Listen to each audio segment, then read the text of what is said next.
Welcome to this live stream. Today I have Bruce Ross with me, and I'm excited to bring Bruce Ross to this audience here. Bruce is an experienced executive coach and founder of FlowPreneur, where he helps mission-driven entrepreneurs guide their organizations to success, especially during these uncertain times. And we're going to talk about topics such as peak performance, mindset, and what it takes for leaders to be successful when a lot of things around us keep changing. So Bruce, thanks for coming on. I'd love to dive in and get us started and learn a little bit more about your work, but specifically what you see are some of the common challenges that leaders face today. Absolutely. And thank you very much for having me. I'm looking forward to this as well. I come at leadership from a slightly different perspective. Mm-hmm. I look at it from I think that in one word, what lies at the heart of leadership is energy. Mm-hmm. And so you ask, what's the biggest challenge that leaders face at the moment? I think it's hemorrhaged energy. Let me explain. Mm-hmm. That when we have high energy, we're more open, we're more confident, we're more robust, we're more intelligent, we can perceive more, we have greater insight. We feel a deeper sense of well-being. We're the best in ourselves. Yeah. When we have low energy, we are more withdrawn, we're more brittle, we're more disconnected from ourselves and from other people.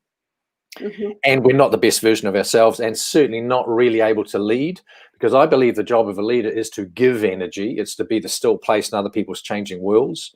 And mm-hmm. so I think most leaders have some sort of awareness of that. And at the moment, with what's going on, all the different distractions, all the new things that have to be thought about that haven't been thought about before, they're incredibly taxing. It's leaking energy. Therefore, they are not feeling unto themselves strong, and mm-hmm. they're certainly not able to project that.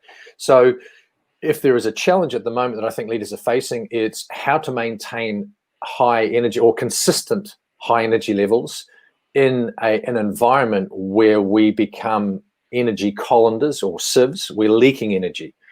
So mm-hmm. you could put that as confidence, or you could put that down as just a sense of well-being, or how to even maintain a sense of self, and then how do I extend that to my team and help them through this process, through COVID as well. Yeah. So what I'm hearing is it's not just the energies of like high energy, but also with this aura of anxiety, but high energy. And then you said this nice phrase is like a place of calm. What did you call it? Be a still place in other people's changing worlds. Yes. Yeah, it's still place in other people's changing worlds. So with the high energy of high energy and serving and moving forward and resilience, but not the anxiety, right? Absolutely. So we're in that natural state of an inner stillness when we have higher energy levels. Yeah. So the question is, how do we know? Because worry, uncertainty, anxiety, there's an agitation, there's a constriction to it. So we know what that feels like. It feels horrible, and we feel unable to be our best selves. So the question is how then to move over consciously, deliberately, and hopefully quickly. So there are a whole range of things that you can do. But I think in today's world, it's not just nice to have mindset skill sets. It's a must have. We need these psychological shock absorbers. Yeah. The terrain going forward is going to be even worse. Yeah. And actually, I want to just, sort of like pick you up on there, from there.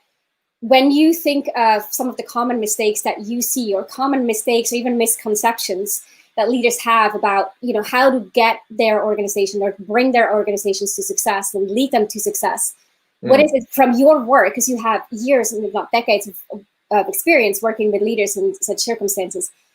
What is it that you feel people sort of get sidetracked or have ideas that are actually not really leading to the results that they want? Okay, so in a work environment, if I was a leader mm-hmm. and COVID is going on now, the first thing is it's happening worldwide. So it's not just local.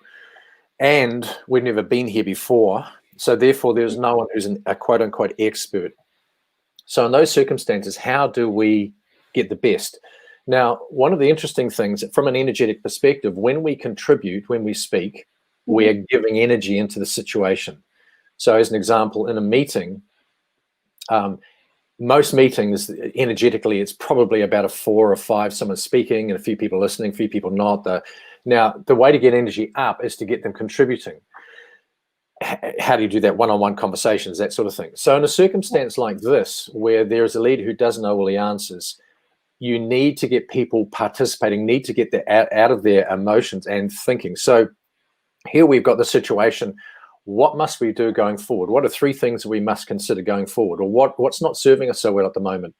And so the leader becomes more of a servant, becomes more of a facilitator, and is actually, there's a number of things happening. Number 1, it's getting them out of their worry and concern, and they're putting things on the table. Number 2, it's actually a coaching moment or a learning or a teaching moment. And number 3, it's bringing in a sense of belonging or bonding. And I think even number 4, it's coming up with some good ideas, because whatever the ideas are that they come up with, they've now bought into them because they help contribute them. So if we've decided to do this, okay, good, let's go ahead.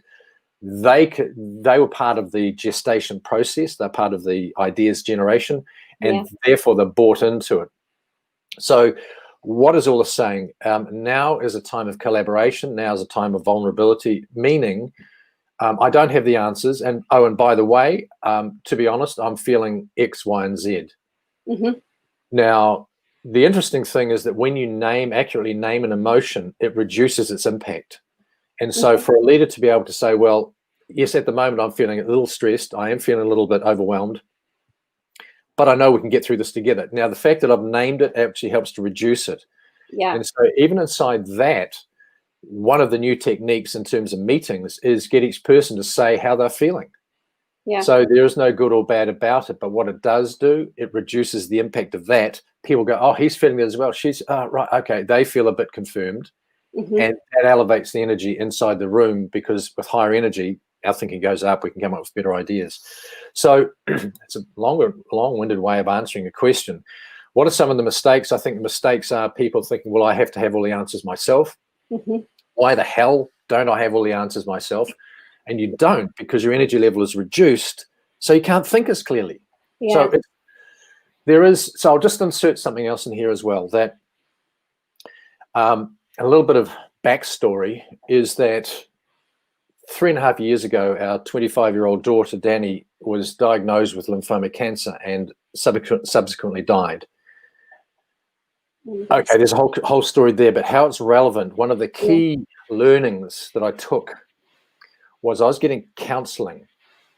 And this counselor said to me something really, it's so poignant. She said, Bruce, there's nothing wrong with Danny. And I went, you're kidding. She's got stage 4 cancer. And she said, no, there is nothing wrong with Danny.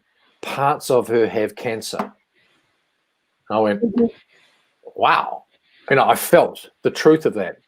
Yeah. So how it's relevant to now and us is there's nothing wrong with you, nothing wrong with me, nothing wrong with your team.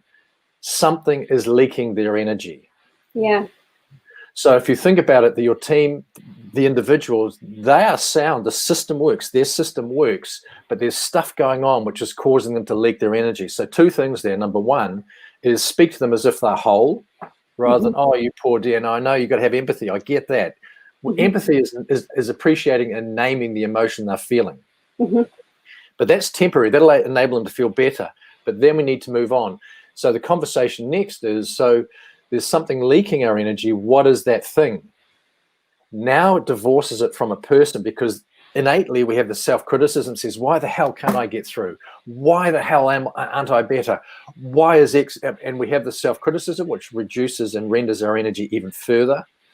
And so there's a fundamental premise that I would say here, and that is that, no, you are sound, I am sound, your team is sound.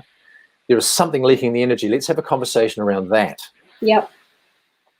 Yeah, and so first off, Bruce, I didn't know that about your daughter, and that just gave me the shivers too. And I'm very sorry about what happened at that time, and obviously the loss that came from it. And I also appreciate you bringing it in as an example of how something like this, like such heartfelt pain, and a shift in how you saw it created a different kind of emotion and different way you perceived the exact same situation. Yeah. It's that in that one conversation, I think Absolutely. Probably also the power that, as coaches, we see all the time, and I bet you see, day in, day out, when someone comes into a session with a certain mindset or a certain perception of what's going on, and that one thing that can create a complete shift in how they're looking at it, and then how their brain starts looking for solutions or different ways to, if I don't see them as broken, but I see them as perfectly fine, and then there is this one issue. Now I start being way more solution focused as our brain, the way our brain works, what we know through neuroscience and all that is that then our brain starts to look for all the ways we are being affirmed that the brain is the team is intact, the person is intact, and we can differentiate the two. Yes. Which that I get that how that one shift can create such a tremendously different result for people. Absolutely. Yeah. There was something else that you said that I thought was interesting. So because I was going to ask you, what are some actionable tips that you have? And so I heard you say there is this idea of, showing empathy, but then and vulnerability, which elevates the conversation, elevates the engagement, which is something that people should focus on. And I guess that also plays into building trust. When you're being vulnerable with another person, you're sharing your emotion, yet you're still demonstrating confidence, right? You're not feeling like lost or full of anxiety. You're saying, here's how I'm feeling, yet I'm also confident that we get through this. Or at the same time, I'm also confident to get through this. And that builds trust. That's so important. Are there any other anything that you add on to what I just said, or any other actionable tips that you have for the people listening or watching?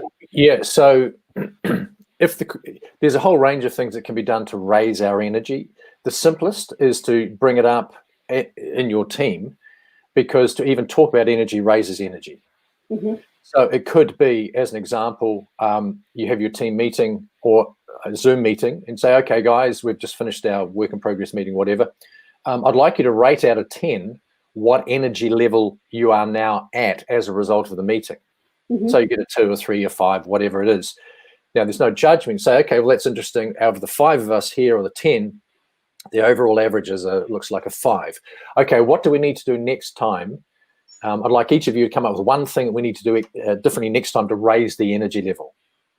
Because what we know is with the higher energy level, it's going to be, number 1, more interesting. Number 2, you're going to look forward to it. Number 3, you're going to walk away with more energy. Because the key in any meeting is not that I have told you the information. The assumption is that if I've told you, you've got it. No.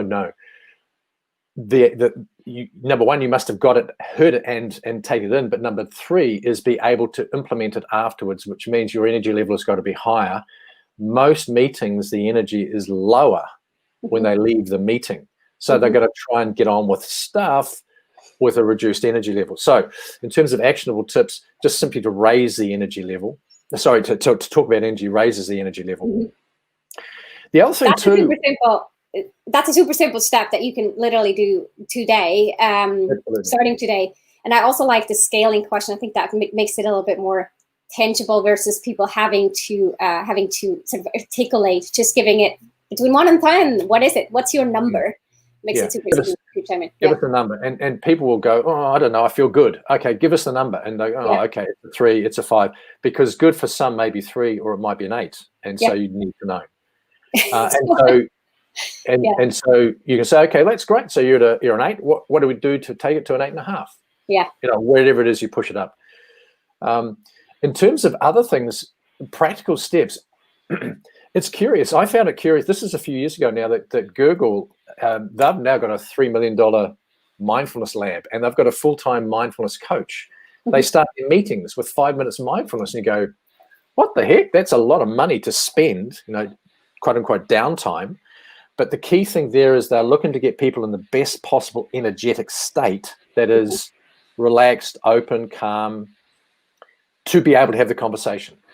So that is, I'm not suggesting that what you do is you introduce mindfulness, because that may not be in your company culture, but what you can do is in your meetings, turn to the person beside you and share what's the best thing that's happened this week.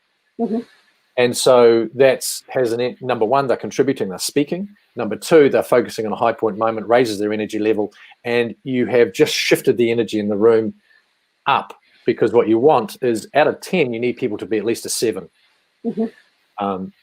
because if they're at a 7, they're able to take the information in and actually think about it. Yeah. So I love how you shared the concept of like when we raise the energy level early on, and there's also, this is research based, right? So then we create better results, better conversations, better collaboration. It all starts from the place of the mindset, the behaviors, and what we do and how we say it. That comes second, and then there's not one size fits all. It all depends on where you're at with your team, what works for your team, what doesn't, what works for the organization, what doesn't. But if you understand this is important, then try to figure out how can I make it work for us so that we have a moment where we all come together and we raise the energy in whatever way that is. Yeah, absolutely. And so the team can come up, look, well, let's do it this way. I don't feel comfortable with mindfulness, but let's do it this way. Great. Yeah, totally. Cool. So go ahead. Well, there are, I mean, you don't necessarily have to go into mindfulness. You can do simple breaths. And one of the things that is a scientifically proven, one of the quickest routes to go from worry, stress, overwhelm into a feeling of relax and calm is 2 in breaths. It's a double. It's a, and then an out breath. So it's a double. And there's a whole science behind it, and the impact on the lungs and the impact on different parts of the brain. Because there's some people when we cry, there's sometimes you go, and that's activating one part of the brain as well as the usual part of our breath. And so now you're maximizing it, and that is a double whammy message to the brain. We're getting oxygen. It's okay to relax, because the out breath is also calming. So just 3 or 4 of those. Nice. So people may not feel comfortable with mindfulness, meditate or whatever, but just three or 4 of those breaths, double in. Yeah, very effective. In fact, to play on that, I recently did like a course that we had to do with, it was taught by someone who was in the Navy SEALs in the past, and they did like a performance or peak performance training. And a lot of it was about breathing and box breathing, what they call it, right? And that's what they apply in the Army as well, or at least at the Navy SEALs that he was at, and that elevated peak performance. So what we take from people who are physically and mentally really, really challenged at times, that they apply breathing, is definitely another reason why to give it a shot. Bruce, do you have any free resource? If someone says, "Hey, this is really interesting, I'd love to learn more," where would you send them? What should they start looking at? Yeah, absolutely. So I've put together what's called a mojo measure, or a performance predictor, which is a chart. It's easy to read. It's a rating of 1 to 10, and it's got the predictable behaviors that go with each energetic level. So if I was to say, look, I'm a 4 out of 10, or if I say, look, Ramona, where's your energy? And you say, look, it's a 4. I know straight away what predictable behaviors you'll be exhibiting. I can't expect you to have an 8 performance when you're at a 4 energy level. And so you can have this for yourself, put it up on the desk in front of you, near your desk, or share it with your team. And it gives you a reference point to say, okay, this is what we understand an 8 or a 9 or a 3 or whatever it is to be. So that's at FlowPreneur /performance predictor. I'm sure we'd have in the show notes. But just go there and you can download that. A little bit of explanation. It talks a little bit there also around the importance of leaders being able to give energy, and in fact, what rating leadership has, what's the energetic rating leadership needs, therefore what it is as a leader you need to be working to. And the answer is no, it's not a 9 or a 10. You don't have to be perfect. Cool. Okay. Awesome. That's a great first step, and we will definitely include it in the comments after we end this live. And now, Bruce, something that you asked me before, and I want to ask you too. What is a question I should have asked, and what would be your answer to that question? Yeah. So I think the first, when we think about energy management, the first thing is, so what's leaking energy? And the thing that leaks the energy is our inner critic. I haven't gone into that, but a question you should have asked me is, okay, Bruce, but what are some of the things that could give me a perpetual supply of energy? And here it's important. We've heard this phrase, know thyself, and this is how do we unpack that? And let's get really clear around what your curiosities, your passions are, because they are things that when you do them, they give you energy. But also it's important to consider this is the why question, is what's your why? What is your purpose? Because once you're clear on your why and you're doing your why, you are plugged in. There is something about the question why about anything. So Bruce, how are you feeling at the moment? I'm feeling overwhelmed. Why?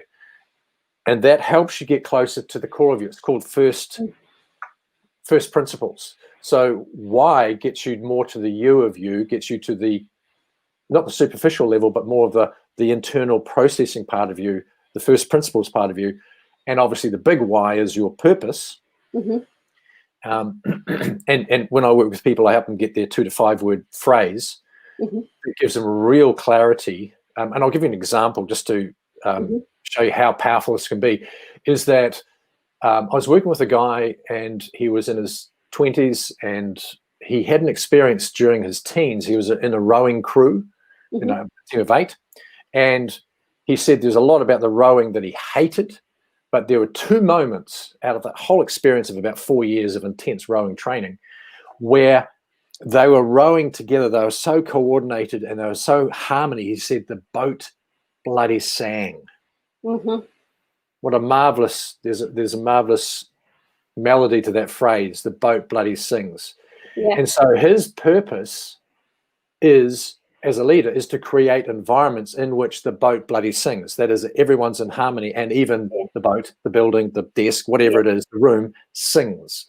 So that's the power of when you have that clarity, because we can get lost, we can get distracted about worry about this, that next thing. But all I need to do for him to be realigned is, hey, mate, when did you come close to the boat bloody singing? And he'll go, boom, instant alignment, recorrection.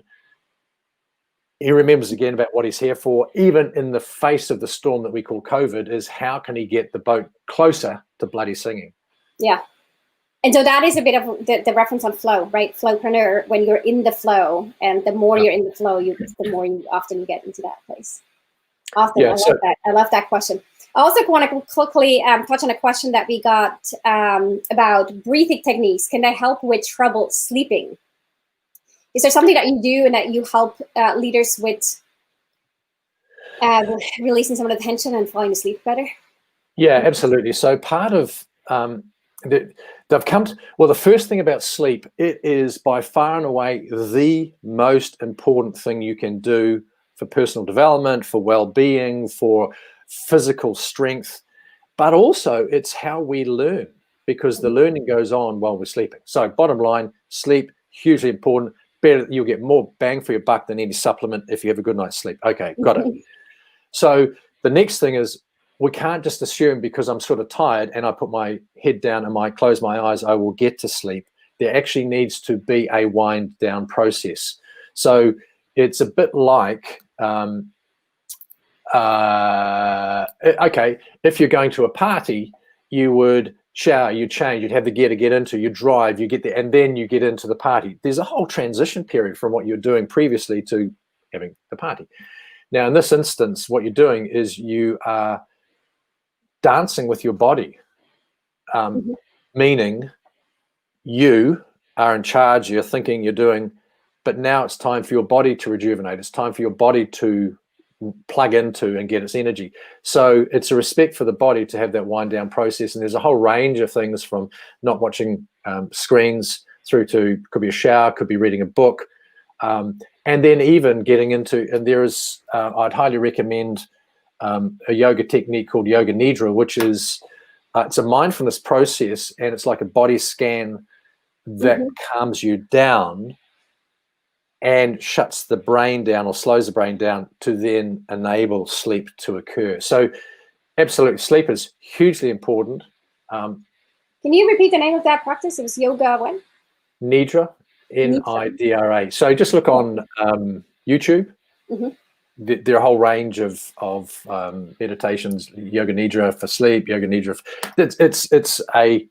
It's a calming, it's a like, not yoga as in bend your body, stretch and breathe. It's a lying down one. Awesome. Very cool.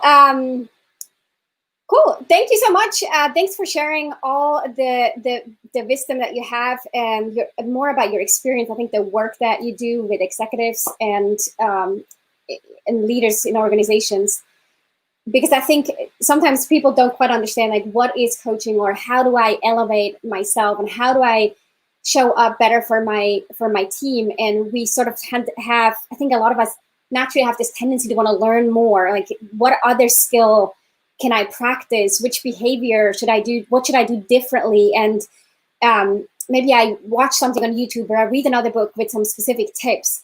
But what needs to come right before that, before we start applying it, is the mindset. Because if we change our behavior but not the mindset, those are not that's not usually how we create lasting results.